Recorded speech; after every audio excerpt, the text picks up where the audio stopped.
It's great to have Dr. Darrel Ray back on the program. He's an organizational psychologist, consultant, author of Sex and God, How Religion Distorts Sexuality, and now also the host of the Secular Sexuality podcast. Our topic today is sex addiction. Where do we even start with this? When did sex addiction become something that was sort of discussed?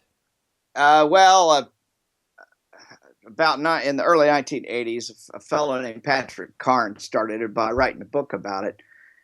And it's kind of become a cottage industry. The religious right really jumped on it, and it serves one of their purposes, of course, to create a lot of sex negative ideas in our culture. But the problem with sex, the notion of sex addiction, is that there's no scientific evidence for it. So psychologists, social workers, psychotherapists literally have no diagnosis for sex addiction. And yet you would think that there was if you watch Dr. Phil or you watch the Oprah, any of that kind of pop psychology stuff. It is a dangerous concept, dangerous for this reason, because it's leaked out into the culture. And now you have judges taking into consideration this notion of sex addiction in sentencing people. Children are being sent by their Christian parents to sex addiction treatment facilities. It's kind of like pray the gay away. You know, we're starting to realize that you can't pray the gay away. Well, there's no such thing as sex addiction, so you can't send people off to be treated. And those treatment centers are oftentimes just religious indoctrination places. And let's see if we can sort of distinguish for our audience the idea that if even without a formal diagnosis or something in the new DSM-5, for example, or a diagnosis criteria for sex addiction per se, you could still have someone who is involved in addictive behaviors that may include sex, right? I mean, draw the line for us. You could have someone whose addictive behavior is being sort of expressed via sexual activity, but that's a separate thing, isn't it? Well, I don't even like to call it addictive behavior. Yeah, people have trouble with sex all the time. That's not a big deal. But to call it addictive is a whole nother issue. We even have trouble. It is hard to identify and define things like alcoholism and drug addiction oftentimes. So, the criteria have to be really clearly drawn for somebody to be an alcoholic. I mean, what is an alcoholic? So oftentimes we can't define that very clearly. So it's dangerous to even say, well, somebody's an alcoholic. Yes, they may have some trouble at times with alcohol, and they may need to get some help with it. Why are they drinking alcohol? Is it because they're depressed? Well, if they're depressed, let's treat the depression. Rather than label somebody an alcoholic, sometimes it's better to treat the depression. How many people do you know went through bad times, got some treatment, and they're no longer abusing alcohol anymore?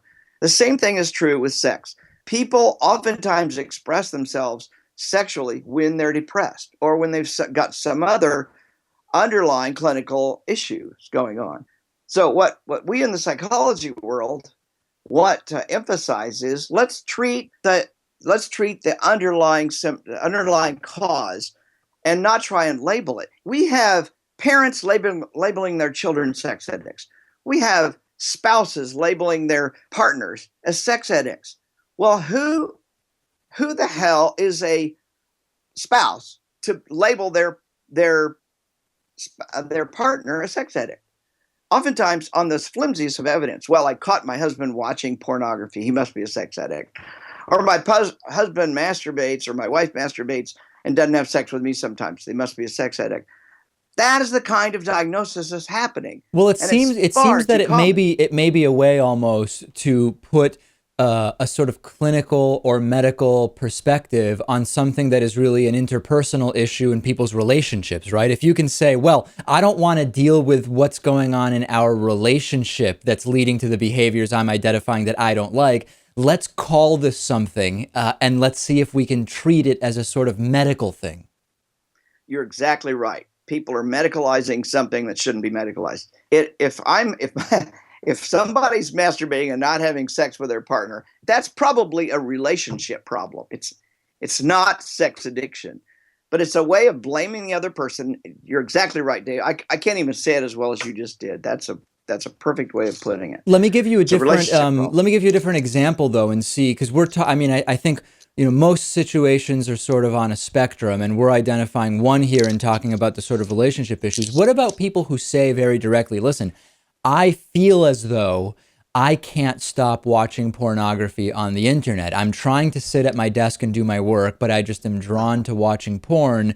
How can we understand that? And of course, we also have to ask the question whether porn and sex are the same thing. You may not even agree that they are. No, they're not. And let's question it a little bit. Let's just change it. Let's have that same person say, I feel as though I can't resist getting on Facebook at work all the time. It's the same thing. The reward centers in the brain are driving the behavior. It's just that when we add sex, somehow it becomes a terrible thing and an addict. But you and I know there are people out there that are Facebook addicts. And they're watching Facebook and reading Facebook and what are YouTube addicts or something as much as any porn addict. Why aren't we labeling them YouTube addicts or porn addicts? It's because there's something unique and unusual about sex.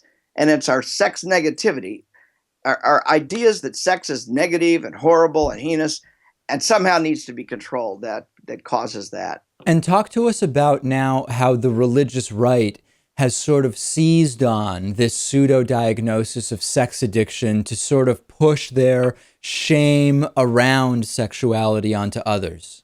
Yeah, well, when people identify within their religious framework that you're having sex that's not approved by our particular religion, and it is very religion specific, then they say you have to go get counseling. Well, who are you going to go get counseling from? You're going to go to the pastor, or you're going to go to a Christian counselor.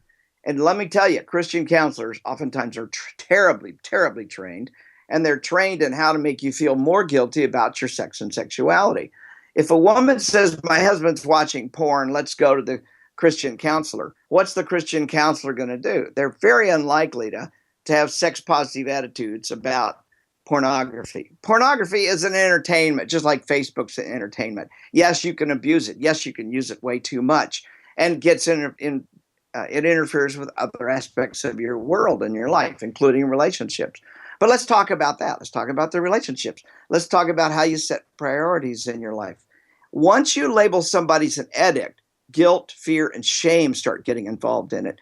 And that actually makes the behavior worse. When you shame somebody about something, they feel bad about themselves. What do? They go do more of it because that makes them feel good. You know, having sex makes you feel good. Looking at pornography, masturbating makes you feel good. And so it's a cycle, but it's based upon shame and guilt. There is one counterpoint to that though, right? Which is, and we've seen this sort of with the diagnosis of alcoholism as a disease, which is that sometimes if you do medicalize something, you can, if done properly, remove the guilt in the sense that somebody might think, oh, I'm a bad person because I can't stop drinking. If we can say, listen, this is a disease that can, if done properly, remove some of the shame. Although I know that that's not what's happening in these Christian counseling scenarios with sex addiction. Well, it's not. And we could go into a lot about whether that assertion you just made is correct about alcoholism too. I mean, if you just look at the 12 steps, those are very guilt-based and religious-based steps. Oh, no question that 12, AA as an organization is a very religious organization. It's a religion. AA is a religion. And the problem is that now we have 12 steps for sex addicts. Right. And it's just as sexually negative. And in my talks, when I talk about this subject, I compare the AA 12 steps for AA and the 12 steps for sex addiction, and they're almost identical in many ways with all the God references. So, yeah, we haven't medicalized it. We've shame and guiltized it. It's what we've done with respect to these concepts of religious recovery from sex addiction or alcoholism. So, no, I don't see that medicalization is what's happening in those areas. And there's not a lot of evidence that these are diseases. Sex addiction is not a disease. Underneath it could be something going on. There could be a disease condition. There could be a brain tumor we have evidence that brain tumors actually make people do strange things sexually. Well, okay, there is a disease, but it's an underlying tumor. That's the disease. Now, this is that's rare. Now, don't get me wrong. Not everybody that masturbates a lot has got a brain tumor, but there's other causes. And depression is one of the bigger things, and relationship issues is one of the biggest things in why people behave the way they do sexually. So let's look at relationships. Let's look at depression. There's other diagnoses too. And if you want to call those the disease, that's okay. Underlying it, yes, depression is a disease, but let's not label people addicts. The minute you label people an addict, you bring in the guilt and shame function that's so useful to religions. Every major religion on this planet likes to shame people because you have to come back to the religion to get the forgiveness. So they try to convince you, you're a sex addict, come back to Jesus or come back to Allah and you will get forgiveness and then you can get over your sex addiction. It doesn't work that way. And if it did, we wouldn't have the Duggars here. We wouldn't have the Haggard, can't remember his name, Haggard. We wouldn't have all these highly placed, influential religious people involved in sex scandals if this stuff really worked. No question about that. For more about this and other topics, listen to Dr. Darrel Ray host the Secular Sexuality podcast. Organizational psychologist, consultant, author, Dr. Darrel Ray. Pleasure as always to have you on. Yeah, Dave, good to talk to you.